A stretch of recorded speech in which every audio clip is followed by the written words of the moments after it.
Breaking news చూస్తున్నాం. తెలంగాణ రాష్ట్ర police director general CV Anand రాష్ట్రంలో పెను సంచలనం సృష్టించిన ఫోన్ ట్యాపింగ్ కేసుకు సంబంధించి కొత్త డీజీపీ సివి ఆనంద్ కీలక వ్యాఖ్యలు చేశారు. ఫోన్ ట్యాపింగ్ కేసులో పురోగతి, మావోయిస్టుల పునరావాస చర్యలు, పోలీస్ శాఖలో ఖాళీల భర్తీ, పలు కీలక వ్యాఖ్యలు చేశారు.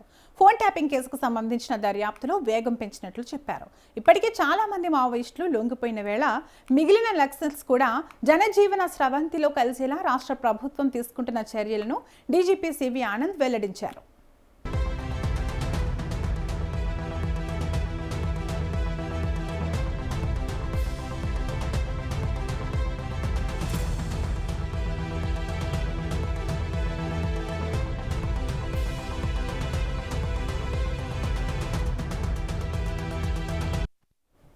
మరోవైపు ఫోన్ ట్యాపింగ్ కేసు దర్యాప్తు ఇప్పుడు క్లైమాక్స్కు చేరుకుందని డీజీపీ సివి ఆనంద్ వెల్లడించారు. ఈ కేసులో దాదాపు విచారణ పూర్తి కావచ్చిందని, ఇప్పటికే కీలక ఆధారాలు సేకరించినట్లు అధికారులు తెలిపారు.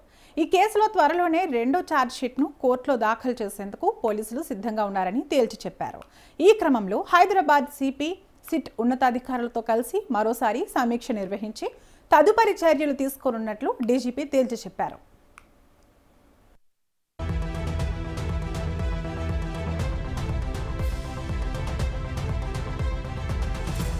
సార్, రాష్ట్ర వ్యాప్తంగా సంచలనం సృష్టించింది ఫోన్ ట్యాపింగ్ కేసు. ఈ కేసులో మాజీ సీఎం కేసీఆర్ ని విచారించారు, దానికోసం సిట్ ఏర్పాటు చేశారు. ఇప్పుడు ఏ దశలో ఉంది? కేవలం అధికారులపైన చర్యలు తీసుకున్నారు. ఈ పొలిటికల్ లీడర్ల యొక్క ఇన్వాల్వ్మెంట్ ఏమైనా ఈ ఫోన్ ట్యాపింగ్ కేసులో ఉందా? వాటికి సంబంధించి నేను సిపిగా ఉన్నప్పుడు 7 నెలల ముందు అప్పటి వరకు ఏం జరిగిందో నాకు తెలుసు. ఇప్పుడు గత ఒక సిట్ కూడా ఏర్పాటు చేసి సిపి హైదరాబాద్ గారు ఇక్కడే ఉన్నారు.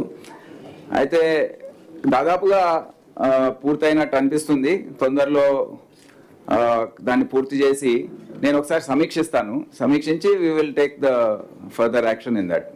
ఫైనల్గా ఛార్జ్ షీట్ వేసేది ఉంటుంది, సెకండ్ ఛార్జ్ షీట్. అది తొందరలో వేసే విధంగా చర్యలు తీసుకుంటాం. Thank you.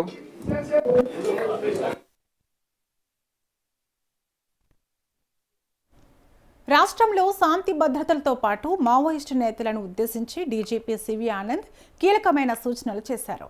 ఆపరేషన్ కగార్ గడువు పూర్తయిన నేపథ్యంలో ఇంకా అడవుల్లో ఉన్న మావోయిస్టు నేతలు ఇప్పటికైనా ఆయుధాలను విడిచిపెట్టి తిరిగి జనజీవన స్రవంతిలో కలవాలని పిలుపునిచ్చారు.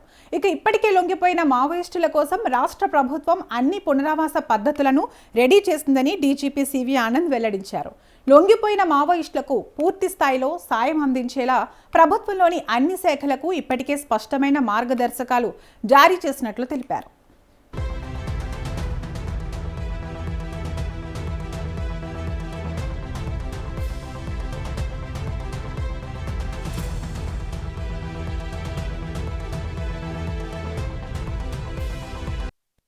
మరీ ముఖ్యంగా లొంగిపోయిన మావోయిస్టుల జీవన స్థితిగతులను, వారికి ఎదురయ్యే ఇబ్బందులను ప్రతి 2 నెలలకు ఒకసారి తానే స్వయంగా వ్యక్తిగతంగా పర్యవేక్షిస్తానని డీజీపీ సివి ఆనంద్ హామీ ఇచ్చారు.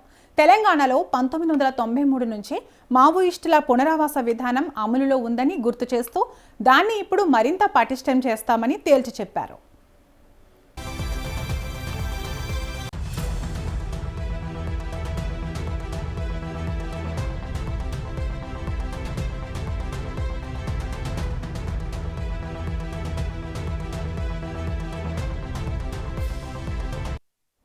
తెలంగాణలో సంచలనం సృష్టిస్తున్న ఫోన్ ట్యాపింగ్ కేసు విచారణ ముమ్మరంగా కొనసాగుతోంది.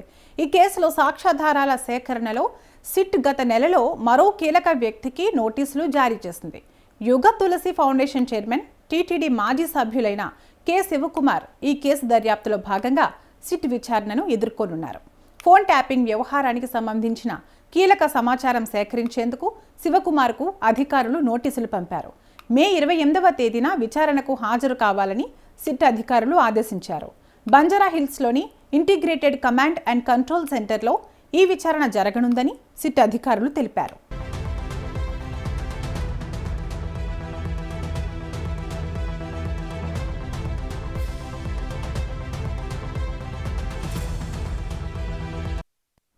కేసీఆర్ హయాంలో రాజకీయ నేతలు, వ్యాపారవేత్తలు, సెలబ్రిటీల ఫోన్లను ట్యాపింగ్ చేశారనే ఆరోపణలపై ఈ దర్యాప్తు జరుగుతోంది. ఇప్పటికే పలువురు పోలీసు ఉన్నతాధికారులు అరెస్టు కాగా తాజాగా సాక్షుల విచారణలో భాగంగా శివకుమార్ను పిలవడం ప్రాధాన్యం సంతరించుకుంది.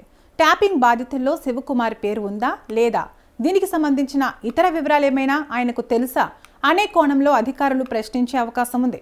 కమాండ్ కంట్రోల్ సెంటర్ను వేదికగా చేసుకుని జరుగుతున్న ఈ విచారణ ఈ కేసును మరింత సమగ్ర సమాచారాన్ని ఛేదించే దిశగా ఈ విచారణ సాగనున్నట్లు తెలుస్తోంది. మే 28వ తేదీన శివకుమార్ ఇచ్చే స్టేట్మెంట్ ఈ కేసులో ఎవరి పాత్రను బయట పెడుతుందో అన్నది ఇప్పుడు ఆసక్తికరంగా మారింది.